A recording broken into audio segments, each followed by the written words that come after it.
Hello, this is Lori. I've been down at the lake on that little beach right over there swimming with Chicory. And I started to hear these men's voices, and those guys over there in that van right there. Oh, I can't make it zoom in, I guess. I heard some voices and some cussing and anger, and so I told Chicory, I guess it's time to leave. Let's get out of here. Let's just leave. And this one guy walks up. I didn't see either one of them yet. I could just hear them. And then as I came toward my truck, I could see past the trees that were blocking it. I saw their vehicle. And one guy come up off the pier that they had been on, and the entire front of him was covered. I mean, covered with blood. And I'm so wet right now.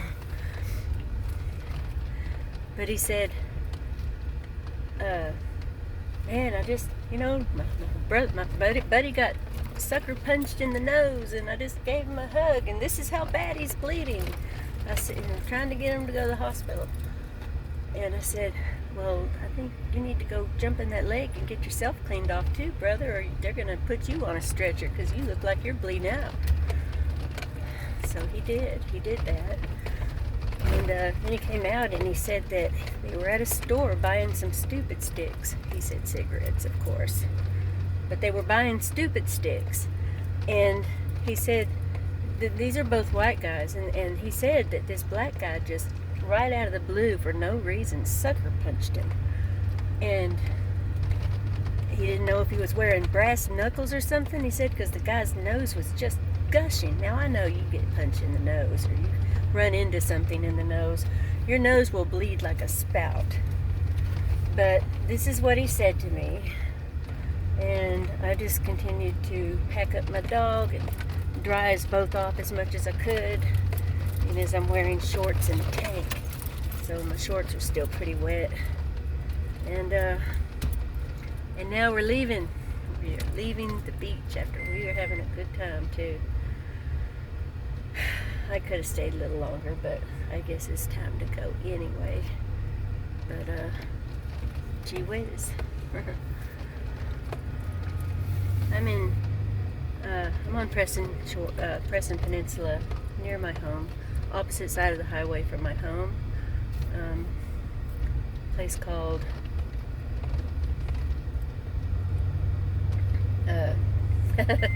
I've gone blank.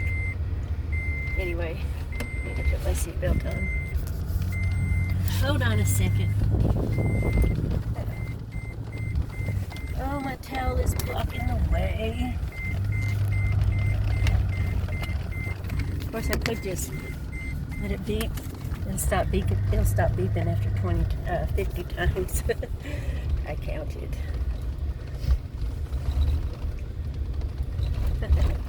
Yeah, Highland Shores. I knew that. See, there's Highland Acres and there's Highland Shores. And after 30-something years of living here, I still get them confused because I don't go to either one very often. So that was Highland Shores where I was. See, there's a sign. And that across the highway right there on my side of the highway, that is Highland Acres. See right there? So,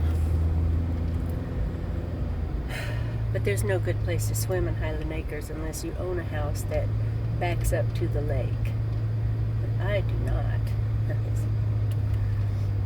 You have to have a fair amount of money for something like that. Okay, well, I'd say that's my bit of excitement, but it wasn't all that exciting, I guess. I just, I'm a woman alone, and I didn't have my gun down by the beach with me. It was up here in the truck.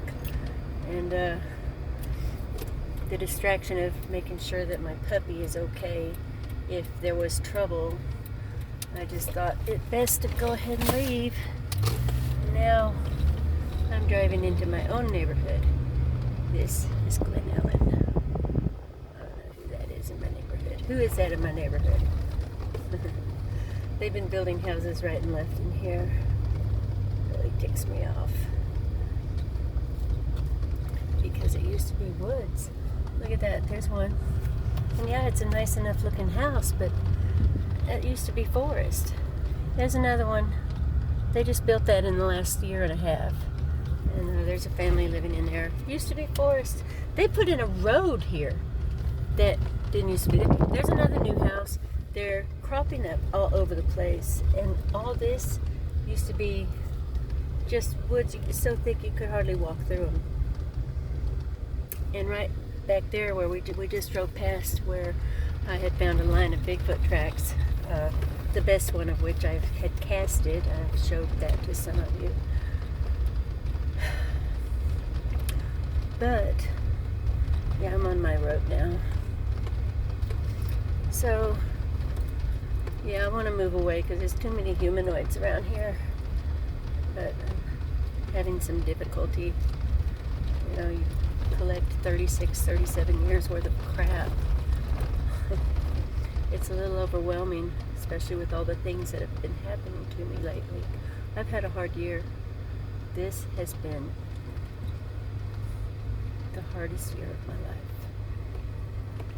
And see, now we got some dodo head building behind me. I might just let him finish. I told a couple of you what he did to me. He's a complete and utter creepazoid. And it's a long story. Anyway, that's him. He's building his building less than 10 feet from the property line. And there's building codes where that's illegal. They have to be at least 10 feet from the property line.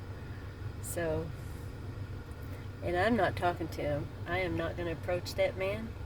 I hope he finds out on his own and has to move that building. I'm going to let him build it. So hopefully I won't be here that much longer anyway. I'm looking at Oklahoma, maybe even, I have to work a couple more years at least, but I may be looking at East Texas. I've always loved East Texas. And I have friends down there, but I don't know how much hanging around we do. But, so I'm not really the type to run around with, other humanoids. We come together, we camp out, we maybe even go, a group of us go dancing or something at some club. I mean, I enjoy that a lot, but the incidents are so few and far between. It's not, well, it's not something I do every week or month. I'm just really quite a loner. And now I am not only a loner, I am truly alone. And trying to get used to it. So I don't really see anyone else joining into my life after this. I'm too old to start over with someone, and I don't have any interest anyway. And besides, no man will ever, ever love me as much as Mike Croson did. And that's what I keep coming back to. It's a hard act to follow. Okay, guess that's all I wanted to say. I covered way more than I meant to. I was just going to tell you about the bloody man down at the lake.